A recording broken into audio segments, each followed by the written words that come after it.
ఆకాశం కూలి కింద పడలేదు. భూమాత విచ్చుకుని స్వరాజ్యాన్ని కడుపులో దాచుకోలేదు. సూర్యచంద్రుడు గతులు తప్పలేదు. ఝంఝామారుతం వీయలేదు. మేఘాలు గర్జించలేదు. వరుణదేవుడు కుంభవృష్టి కురిపించలేదు. ప్రళయం రాలేదు. ప్రపంచం మునిగిపోలేదు. మామూలుగా ఉంది. అంతా మామూలుగా ఉంది. ఆ మహాతల్లి స్వరాజ్యం అంత రాత్రివేళ ఒక్కతి నీరసంతో తూలిపోతూ, అభిమానంతో కుంగిపోతూ విజయనగర కాలనీలో ప్రమీలింటి ముందు ఆటో దిగింది.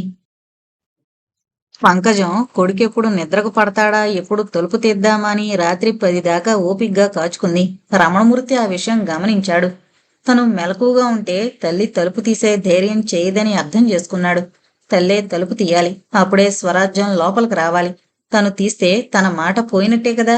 ఒక్కసారి స్వరాజ్యం ఇంట్లోకొస్తే చాలు, మళ్ళీ అంతా నెమ్మది నెమ్మదిగా మామూలైపోతుంది. అందుకని ఇంకా 10 అవ్వకుండానే రోజు కన్నా ముందుగానే మంచం ఎక్కేశాడు. పంకజం గమనిస్తోంది. బాగా నిద్ర పట్టని అనుకుంది. వస్తున్న నిద్రని ఆపుకుంటూ జోగుతూ 11 దాకా చూసి రమణమూర్తి నిద్రలో పడ్డాడని నిశ్చయం చేసుకుని నెమ్మదిగా చప్పుడు కాకుండా వీధి గడియ తీసింది. ఏది మెట్ల మీద రాజ్యం లేదే. అటు ఇటు చూసింది. చీకట్లో ఏమీ కనపడలేదు. లోపలికొచ్చి బయట లైటు వేసి గేటు దాకా పరకాయించి చూసింది. ఎక్కడా కనిపించలేదు. ఒకవేళ సందువైపు కాని వెళ్ళిందేమోనని రమణమూర్తి గదిలోకి వెళ్లి శబ్దం కాకుండా తలుపు తీయడానికి ప్రయత్నించింది. కాని టక్కుమన్న శబ్దం ఆవనే అయింది. అప్పటిదాకా నిద్ర నటిస్తోన్న రమణమూర్తి ఎవరది అంటూ లేచాడు. అబ్బే లేదురా. తడబడింది. ఏం లేదు? స్వరాజ్యం ముందువైపు లేదురా. లేకపోతే పక్కనుంటుందేమోలే. ఎక్కడికి పోతుంది? ఆ మాట విని ధైర్యంతో పక్క తలుపు తీసింది. అక్కడా లేదు. ఏమైంది? ఎక్కడికెళ్ళుంటుంది? పంకజాన్ని గమనించిన రమణమూర్తి ఇంటి చుట్టూ తిరిగొచ్చాడు. ఎక్కడా రాజ్యం లేదు. ఎక్కడికెళ్ళుంటుంది? ఇంత రాత్రివేళ ఇల్లు దాటి రోడ్డు పట్టడానికి ఎంత ధైర్యం? ఒకవేళ మళ్ళీ ఆ తమ్మాయి దగ్గరికే వెళ్ళుంటుందా? అంతే అయ్యుంటుంది. ఇన్నేళ్లకి దగ్గరవాడు తమ్ముడంటూ ఒకడు దొరికాడు, పోయుంటుంది. తను తలుపు తీయనంతలో అలా వెళ్ళిపోవాలా? అమ్మ తీస్తుంది కదా. ఆ మాత్రం తెలియొద్దు. మొగుణ్ణి వదిలేసిపోదామనే. అంతే. అదిగో ఆ మేనత్త పోలికే వచ్చుంటుంది. ఇన్నాళ్ళు వాళ్లతో సంబంధాలు లేవు కనుక కుక్కిన పేన్లా పడుంది. ఇదిగో మళ్ళీ మొదలయ్యేటప్పటికి ఇలాగే ఉంటుంది. అందుకే కుటుంబం చూసి చేసుకోమన్నారు. చూద్దాం. ఆ తమ్ముడింటి దగ్గర మట్టుకు ఎన్నాళ్ళుంటుంది? మొగుడు లేసిన దానిని వాడు మట్టుకు ఎన్నాళ్ళు ఇంట్లో అట్టే పెట్టుకుంటాడు. వాడు ఊరుకున్నా వాడి పెళ్ళం ఊరుకుంటుందే? అతుకు బొతుకులేని ఆలోచనలతో రమణమూర్తి స్వరాజ్యాన్ని క్షమించకూడదన్న నిర్ణయానికి వచ్చేశాడు. ఒకవేళ తమ్ముణ్ణి సాయం తీసుకొస్తుందేమో రేపో ఎల్లుండో. గట్టిగా గడ్డి పెట్టాలిద్దరికీ అనుకున్నాడు. రాత్రంతా పిచ్చి పిచ్చి ఆలోచనలతో బుర్రని పిచ్చిక్కించేసుకుని మర్నాడు ఆఫీస్కెళుతూ తల్లితో ఖచ్చితంగా చెప్పి వెళ్ళాడు. చూడు, రేపో ఎల్లుండో అది మళ్ళీ వస్తుందేమో. ఈసారి గుమ్మాల దాకా కూడా రానివ్వకు. గేట్లోంచే పంపేయ్. నేను ఆఫీస్ నుంచి వచ్చేటప్పటికి అది కాని కనపడిందా అంటూ మిగిలినవి తల్లిని ఆలోచించుకోమని ఆఫీస్కు వెళ్ళిపోయాడు. అంత రాత్రివేళ బ్యాగ్ తీసుకుని నీరసంగా వస్తున్న స్వరాజ్యాన్ని చూసి ఆశ్చర్యపోయింది ప్రమీల. ఎక్కడ్నుంచొదినా? ఇంటి దగ్గర నుంచేనా? అవును కాదు అన్నట్టు తలూపి ఈ రాత్రికి ఇక్కడుండి రేపు వెళతాను అంది. ప్రమీల మరి ఎక్కువ మాట్లాడలేదు. 10 మందున్న ఇల్లు, ఏ మాట బయటకొచ్చినా బాగుండదు. వదినగారిని తీసుకువెళ్లి భోజనం పెట్టించి పడుకునేందుకు గది చూపించి అప్పుడు అడిగింది, ఏమైందొదినా అంటూ. విషయం చెప్పింది స్వరాజ్యం. కంగారు పడింది ప్రమీల. ఎంత పనిచేసావు వదినా? అన్నయ్యకి చాలా కోపమే వచ్చుండాలి, లేకపోతే తలుపు తీయకుండా ఉండడు. అప్పుడు నిజంగా భయమేసింది స్వరాజ్యానికి. విషయం ఇంత సీరియస్ అవుతుందని ఆమె అనుకోలేదు. అయినా చిన్నపిల్ల ప్రమీల ముందు భయపడ్డం స్వరాజ్యానికి ఇష్టం లేకపోయింది. లేదు ప్రమీల, నీకు తెలీదు. మీ అన్నయ్యకి వట్టి ప్రథమ కోపం అంతే అంది. అలాగైతే మంచిదే అనుకుంది ప్రమీల. స్వరాజ్యం కూడా అదే అనుకుంది. ఈ గొడవ ఇంతటితో తేలిపోతే మళ్ళీ ఇలాంటి పిచ్చి పని చేయను అని. మర్నాడు పొద్దున్న 10 గంటలకల్లా వదిన మరదళ్ళిద్దరూ ఇంటికెళ్లారు. అప్పటికి రమణమూర్తి ఆఫీస్కి వెళ్ళిపోయాడు. వెళుతూ వెళుతూ పంకజానికి ఖచ్చితంగా చెప్పి వెళ్ళాడు. స్వరాజ్యాన్ని కనుక ఇంట్లోకి రానిస్తే తను మళ్ళీ ఆ ఇంట్లో అడుగు పెట్టనని. పంకజానికి ఏం చేయడానికి తోచడం లేదు. వాళ్ళిద్దరినీ గుమ్మాల మీదే కూర్చోబెట్టి కళ్ళనీళ్లు పెట్టుకుంది పంకజం. కొడుకుని కాదని ఆవిడ ఏమీ చేయలేదు. స్వరాజ్యానికి దిక్కు తోచడం లేదు. పంకజం సముదాయించింది. 4 రోజులు ఓపిక పట్టవే, వాడేమన్నా చల్లబడతాడేమో అంది. కాని ఆ 4 రోజులు ఎక్కడుండాలి? ప్రమీల ఆడపిల్ల. అత్తవారి చోటన ఉమ్మడి కుటుంబంలో ఉంటోంది. అక్కడ ఉండడం భావ్యం కాదు. ఆఖరికి పంకజమే చెప్పింది, ఓ 4 రోజులు పతాంజలి ఇంట్లో ఉండు, ఈ లోపల అన్నీ చక్కబడతాయి అంది. స్వరాజ్యానికి కూడా అంతకన్నా మరో దారి కనిపించలేదు. ప్రమీల స్వరాజ్యాన్ని తీసుకెళ్లి పతాంజలి ఇంట్లో దిగబెట్టింది. స్వరాజ్యం తమింటికొచ్చినందుకు నేహ సంతోషించింది. జరిగిన విషయం విని బాధపడింది. బావగారి కోపం తగ్గే వరకు తమింట్లో హాయిగా ఉండొచ్చునని భరోసా ఇచ్చింది. పతాంజలితో మరి గొడవే లేదు. అతనికి వదినంటే మహా గౌరవం. కాని స్వరాజ్యానికే ఏదో మొహమాటంగా ఉంది. తనదైన ఇల్లు వదిలి మరొకరింట్లో ఉండడం, పెద్దవాళ్లైన తామిద్దరూ తగులాడుకుని ఇలా చిన్నపిల్లల ముందు బయటపడిపోవడం ఎంతో చిన్నతనంగా అనిపిస్తోంది.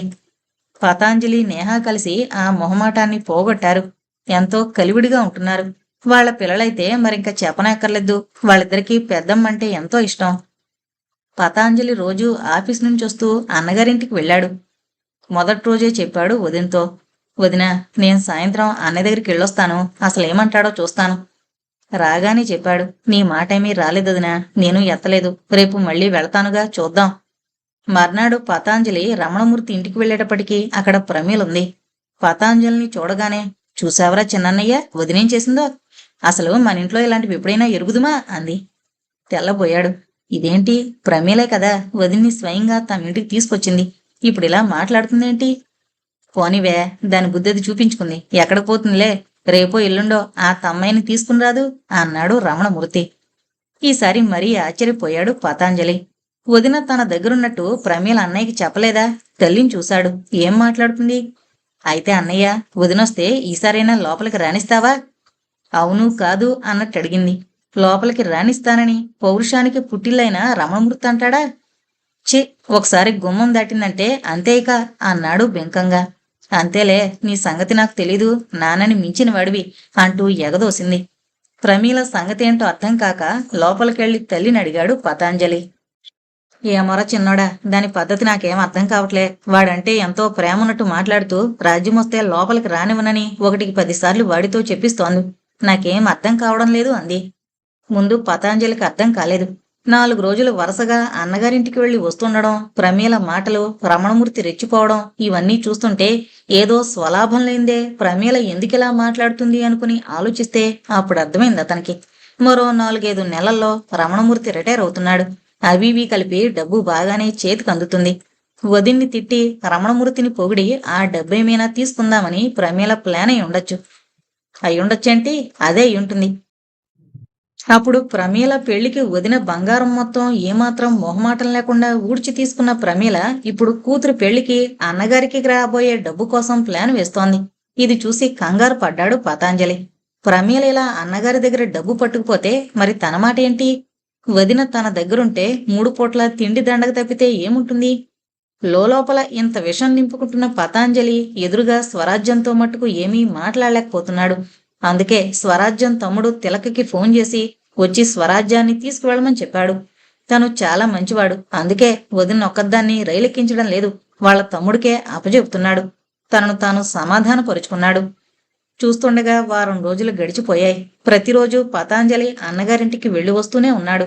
రమణమూర్తి కోపం ఇంకా తగ్గలేదేమో. స్వరాజ్యానికి కావలసిన కబురే తేవడం లేదు. కాని ఆ రోజు సాయంత్రం పతాంజలి స్వరాజ్యం దగ్గరకొచ్చి, మీ తమ్ముడొచ్చాడుదినా అన్నాడు నెమ్మదిగా. అర్థం కాలేదు స్వరాజ్యానికి. మళ్ళీ చెప్పాడు, మీ తమ్ముడొచ్చాడు నిన్ను తీసుకువెళ్ళడానికి. కంగారుగా లేచి ముందు గదిలోకొచ్చింది. అమ్మకెలా ఉందిరా? తలంచుకుని కూర్చున్న తిలక్ తలెత్తి అక్క కాళ్లలోకి చూడలేకపోయాడు. బాగానే ఉంది. మనం గౌతమికి బయలుదేరదాం. నీ బ్యాగు తీసుకో అన్నాడు. ఎందుకురా? ఏమైందని? ఏదో 4 రోజులు అంతే. మళ్ళీ ఆ ఇంటికెళ్ళిపోతాను ఏదో చెబుతోంది స్వరాజ్యం. ఈ లోపల పతాంజలి లోపల నుంచి వదినగారి బ్యాగు తెచ్చిచ్చాడు. తెల్లబోయి చూసింది మరిదిని. తల ఉంచుకున్నాడు. నేహాకి జరుగుతున్నదేమిటో అర్థం కాలేదు. చేష్టలుడిగిందాల్లా ఉన్న స్వరాజ్యాన్ని తిలకు చెయ్యి పట్టుకుని ఆటో ఎక్కిస్తుంటే, ఏంటండి, ఎందుకు అక్కలా వెళ్ళిపోతున్నారు అని అడిగింది. నీకేం తెలీదు, నువ్వురుకో కసిరాడు పతాంజలి నేహాన్ని. దారిలో చెప్పాడు తిలక్.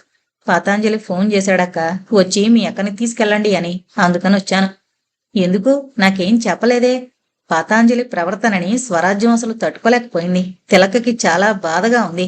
వాళ్ల సంగతి తెలిసి కూడా అక్కని కాకినాడ పిలిపించి పొరపాటు చేశానని బాధపడ్డాడు. స్వరాజ్యం ఎలా తట్టుకోగలదో అతనికి అర్థం కాలేదు. ఈ మధ్య 10 రోజులలో చకచకా జరిగిపోయిన సంఘటనల్ని స్వరాజ్యం జీర్ణించుకోలేకపోతుంది.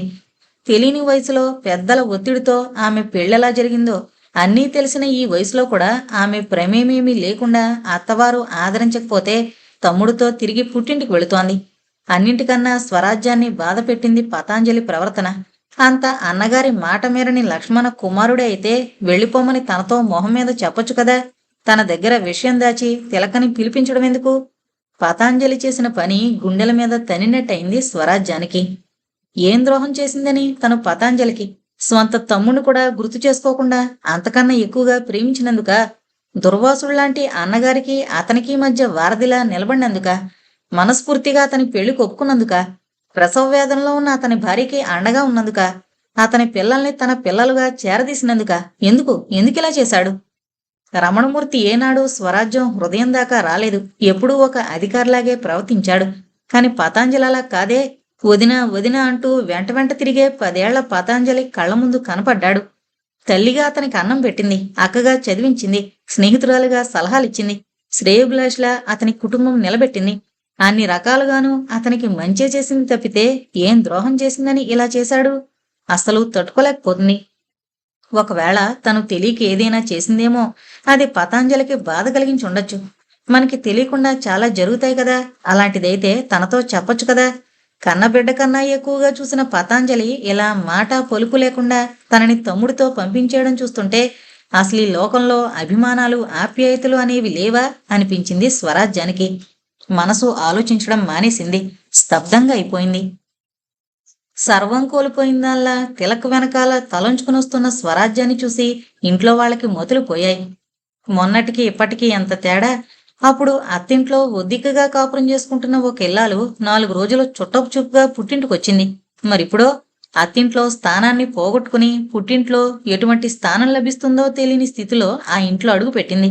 అందుకేనేమో అభిమానం ఉన్న ఆడవాళ్లు అత్తింట్లో చావడానికైనా సిద్ధపడతారు గాని పుట్టింటికి రారు. ఎవరికి ఏం మాట్లాడాలో తోచడం లేదు. లలిత పిల్లలు మామూలుగానే స్వరాజ్యాన్ని ఆదరించారు. కాని సరస్వతి, సుందరమ్మ మరి ఆపుకోలేక బావురుమన్నారు. ఇదెక్కడి ప్రారంధమే? మా దిక్కుమాల పోలిక నీకు రావాలటే తల్లి. తిలక్ గట్టిగా కేకలేశాడు. ఏం అక్కకి ఇప్పుడు ఏమైందని? మనం లేమా? మనందరం నెత్తిన పెట్టుకుని చూసుకుంటాం. దౌర్భాగ్యం వదిలేసుకున్న వాళ్ళది, అక్కది కాదు. తర్వాత స్వరాజ్యం దగ్గర లేకుండా చూసి పిల్ల పెద్ద అందరికీ నచ్చజెప్పాడు. అక్క షాకులో ఉంది. ఇటువంటప్పుడు డిప్రెషన్లో కూడా వెళ్ళిపోవచ్చు. అందుకని మనందరం అక్కని జాగ్రత్తగా చూసుకోవాలి. ఎప్పుడూ ఎవరో ఒకరు అక్కతో ఉండి హుషారుగా కబుర్లు చెప్తుండాలి. అమ్మ, అత్తయ్య, ముఖ్యంగా మీ ఇద్దరికి చెప్తున్నాను. పాత విషయాలు అక్క దగ్గర తేవద్దు. స్రవంతి హుషారుగా అంది. నీకెందుకు డాడీ? అత్తని నేను చూసుకుంటానుగా. మేమిద్దరం మంచి ఫ్రెండ్సం, బోల్డ్ కబుర్లు చెప్పుకుంటాం. అన్నట్టుగానే పొద్దట్నుంచి ఒక్క కాలేజీకి వెళ్లిన సమయం తప్పించి రాత్రి పడుకునే వరకు అత్తతో ఒకటే కబుర్లు చెప్పడం. ఫ్రెండ్స్ గురించి, లెక్చరర్ల గురించి, ఇంట్లో జరిగే విషయాల గురించి అన్నీ కబుర్లే. ఆ కబుర్లు చెప్పడంలో కూడా భలే తమాషాగా చెప్తుంది. స్రవంతితో స్వరాజ్యానికి బోలెడు కాలక్షేపం. అన్నింటికీ తమ్ముడు సారథితో వాదనలేసుకుంటుంది. ఒకసారి కాలేజీలో ఉపన్యాస పోటీల్లో పాల్గొంది. తల్లిదండ్రులు ఆడపిల్లల్ని మగపిల్లలతో సమానంగా పెంచుతున్నారా అన్న విషయం మీద అనర్గళంగా ఉపన్యసించి బహుమతి గెలుచుకుని ఆ బహుమతిని ఎదురుగా పెట్టుకుని ఆ ఉపన్యాసమంతా మళ్లీ ఇంట్లో అందరి ముందు ఇచ్చి చప్పట్లు కొట్టించుకుంది. సారథి ఊరుకోలేదు. ఏమ్మా, నీ పెంపకానికి ఇప్పుడు వచ్చిన లోటేంటి? ఇంజనీరింగ్ చదవడం లేదా అని అడిగాడు. అదంతా గవర్నమెంట్ వాళ్ళు మాకిచ్చిన రిజర్వేషన్ల వల్ల సీట్లు వస్తున్నాయి కనుక చదివిస్తున్నారు. ఏం మీరు ముద్దుల రిజర్వేషన్లతో చదువుకునేందుకు? పౌరుషపడింది స్రవంతి. మేమేం ముద్దులం కాదు. ఇన్నేళ్లు మమ్మల్ని చదువుకొనవలేదు కనుక ఇప్పుడు మాకు అవకాశం కల్పిస్తున్నారు. సారథి మళ్లీ అడిగాడు. చదువుకుంటున్నారు సరే, మరి మీరు మీకన్నా తక్కువ చదువుకున్నవాణ్ణి, కనీసం సమానంగా చదువుకున్నవాణ్ణి పెళ్లి చేసుకునేందుకు ఇష్టపడతారా? మాట్లాడలేదు స్రవంతి. అంతే, మీ ఆడవాళ్ళందరూ అవకాశవాదులు. రిజర్వేషన్లున్నాయి, చదువుకుంటున్నారు. అంతకన్నా ఎక్కువ చదువు, ఉద్యోగం ఉన్న అబ్బాయిని తండ్రి కట్నమిచ్చి చేస్తే పెళ్లి చేసుకుంటారు. మీ స్వతంత్ర భావాలన్నీ ఒకచోటే. ఎక్కడా అన్నట్టు చూశారందరూ. ఏం లేదు, మొగుడు తెచ్చిన జీతాన్ని మన డబ్బు అంటారు, వాళ్ళు తెచ్చుకున్న జీతాన్ని నా డబ్బు అంటారు. అక్కడొకటే వాళ్ళకి స్వాతంత్రం. ఏం, ఎవరు సంపాదించుకున్న డబ్బు మీద వాళ్ళకి స్వాతంత్రం ఉండడం తప్ప? అడిగింది స్రవంతి. అలాగని మొగుడు సంపాదించి డబ్బు తనొకడే ఖర్చు పెట్టుకుంటున్నాడా? ఇంట్లోనే కదా ఖర్చు పెడుతుంటా. ఈ రోజుకు కూడా ప్రపంచం మొత్తం మీద ఏ కుటుంబానికైనా బ్రెడ్ విన్నర్ మగవాడే. సారథి బదులిచ్చాడు. భార్యాభర్తలిద్దరూ కూడా కలిసి ఆలోచించుకుని ఇంటి కోసం ఖర్చు పెట్టడమే సమానత్వం అంటూ తిలక్ ఇద్దరినీ సమాధానపరిచాడు. ఇలా పిల్లలు పెద్దలు కూడా ఒక్క క్షణం కూడా స్వరాజ్యాన్ని ఒంటరిగా ఉంచకుండా ఏవో కబుర్లు చెప్పి హుషారుగా ఉంచడానికి ప్రయత్నిస్తున్నారు. ఒకరోజు స్రవంతి, అత్త అత్త, సుందరమమ్మమ్మ తాతయ్య అమ్మమ్మని వదిలి ఎందుకెళ్ళిపోయారో తెలుసా అని అడిగింది. ఆ విషయం నిజంగా తెలీదు స్వరాజ్యానికి. ఏవో గొడవలయ్యాయని చిన్నప్పుడు వింది తప్పితే అప్పుడు ఆ గొడవలేంటో కూడా తెలియని వయసు. ఎందుకన్నట్టు చూసింది స్రవంతిని. అమ్మమ్మ తాతగారిని వడ్డాణం చేయించి తెమ్మందట. అలాగే తెస్తానని వెళ్ళారట. అప్పటినుంచి ఇప్పటిదాకా పాపం తాతగారు ఆ వడ్డాణం కోసం బంగారం పోగేస్తూనే ఉన్నారు. ఏమమ్మమ్మ, రేపు ఎల్లుండో తాతగారు వడ్డాణం చేయించి తెస్తారు కదూ. అమ్మమ్మ, ముందే చెప్తున్నా, నాకు కూడా ఆ వడ్డాణం ఒకసారి పెట్టుకునేందుకు ఇవ్వాలి. పకపక నవ్వుతూ అంది స్రవంతి. చూడవే, దాని నవ్వులు అదీను. చిన్నప్పుడు ఒకసారి అడిగింది తాతయ్యేరి అమ్మమ్మ అని. చిన్నపిల్లకి పెద్ద విషయాలు ఎందుకని వడ్డాణం చేయించుకుని తెమ్మన్నానే, వస్తారు అన్నాను. అంతే, అప్పటినుంచి నన్ను ఎప్పుడూ వేళాకోళం చెయ్యాలనుకున్నా ఇది వరుస అంది సుందరమ్మ నవ్వుతూ. స్వరాజ్యం అడిగింది. అవునత్తయ్య, అది చిన్నపిల్ల. సరే, కానీ నేనిప్పుడు అడుగుతున్నాను. చెప్పు, అసలు నువ్వు అత్తారింటి నుంచి పుట్టింటికి ఎందుకు వచ్చేసినట్టు? సుందరమ్మ ఎప్పుడో జరిగిపోయిన విషయాలు ఒక్కొక్కటి గుర్తు చేసుకుంటూ చెప్పసాగింది. ఏం చెప్పమంటావే, అసలు జరిగిందేంటో నాకు పూర్తిగా తెలుసా ఏంటి నీకు చెప్పడానికి? అప్పుడు నాకు 9వ ఏడు. నీకు పెళ్ళే అన్నారు, కాబోలు అనుకున్నాను అని మొదలు పెట్టింది. ఆగాగు, ఏంటి 9 ఏళ్లకు పెళ్ళా అని అడిగింది స్రవంతి. అవునే, అప్పుడు అలాగే చేసేవారు. పెళ్ళికొడుకి మహా అయితే 14, 15 ఉండేవి. వాళ్ళకి కాస్త గ్రాహ్యం ఉండేదేమో కాని ఆడపిల్లలకి అసలు గుర్తు ఉండేది కాదు. ఆడపిల్లలకి కాస్త జ్ఞానం వచ్చేటప్పటికి అడుగో వాడే నీ మొగుడు అంటూ ఒకణ్ణక్కడ సిద్ధం చేసి పెట్టేవారు. భలే ఉంది, బొమ్మల పెళ్లిలాగా అంది స్రవంతి. బొమ్మల పెళ్ళి అనుకో. ఇలా చిన్నపిల్లలకి పెళ్లిళ్ళు చేయడం గురించి ఆ రోజుల్లో చాలామంది సంఘ సంస్కర్తలు గొడవ చేసేవారు. ఊహ తెలియని పిల్లలకి పెళ్లిళ్ళు చేస్తున్నారని పాటలు కట్టి పాడేవారు. పాటలా? ఏం పాటలమ్మమ్మా, చెప్పు. సరదా పడింది స్రవంతి. అన్నీ గుర్తులేవు, కాని పెళ్లికూతురు పల్లకి ఎక్కనని పేచీ పెడుతుంటే పేలాలు వేయించి పెద్దుండ చేయించి నీకు పెడతానే బుల్లెమ్మ, పల్లకిలో కూర్చోవే బుల్లెమ్మ అని బతిమాలుతున్నట్టు పాడేవారు. స్రవంతి పడి పడి నవ్వింది. సుందరమ్మ చెప్పిన పాటని తన ఊహల్లో ఊహించేసుకుంది. గట్టిగా దువ్వి నొక్కివేసిన జడకి జడకుచ్చులు, చేమంతి పూలతో పూలజడ, ఆ జడ బరువుకి 10 ఏళ్లు కూడా లేని ఆ పిల్లకి తల లాగుతుండడం, కళ్ళ నిండా ఉన్న కాటుక చెదిరి కళ్ళ చుట్టూ పాకిపోవడం, పెద్దగా నిలువుగా పెళ్లి కూతుర్ని చేసినప్పుడు పెట్టిన కుంకుమ బొట్టు, చేతిలో వేయించిన పేలాలు బెల్లం కలిపి చేసిన పెద్ద ఉండతో బరువుగా ఉన్న పట్టుచీర కట్టుకుని నిద్రలో సగం జోగుతూ ఎదురుగుండా ఎవరో అబ్బాయి కూర్చుని తన్ని మిడుతూ మిడుతూ చూస్తుంటే ఊరంతా పల్లకి ఎక్కి ఊరేగింపు. ఎంత తమాషాగా ఉంది. ఇక నవ్వలేక కడుపు పట్టుకుంది స్రవంతి. లలిత కేకలేసింది స్రవంతిని. తర్వాత ఏమైంది? స్వరాజ్యం అడిగింది. ఏమవుతుంది, నా 13వ ఏట కాపురానికి వెళ్ళాను. ఆ ఊళ్ళోకెల్లా మా అత్తారిది పరువు మర్యాద ఉన్న కుటుంబం అని పేరు. ఆడవాళ్ళకి ఘోష ఉండేది. అంటే అంటే ఇంటికి ప్రహరీ గోడకి మధ్యున్న స్థలంలో మేనా ఉండేది. ఆడవాళ్లు మేనాలోనే ప్రహరీ దాటి వెళ్ళాలి. మళ్ళీ ఇంకో ప్రహరీ దాటి గాదెలు దాటి లోపల ఇంటి ముందే మేనాలోంచి దిగడం. మరింక బయట కనిపించే ప్రసక్తే లేదు. నేను కాపురానికి వెళ్ళేటప్పటికీ మీ తాతగారు కాకినాడలో ఎఫ్ఏ చదువుతుండేవారు. మా అత్తగారు మామగారు సొంతూరు వదిలి ఈయన చదువు కోసం కాకినాడలోనే కాపురం పెట్టారు. మా నాన్న నన్ను అక్కడికే తీసుకొచ్చి దింపి వాళ్ళకి అప్పగించి జాగ్రత్తలు చెప్పి వెళ్ళిపోయాడు. నా కట్టు బొట్టు అన్నీ వాళ్ళ పద్ధతి ఎలాగో అలా నేర్పించారు మా అత్తగారు. అప్పటిదాకా వేసుకునే జడని మానిపించి కొప్పు పెట్టుకోవడం ఎలాగో నేర్పించారు. అప్పుడే మా అమ్మ చీర కట్టుకోవడం ఎలాగో నేర్పించింది.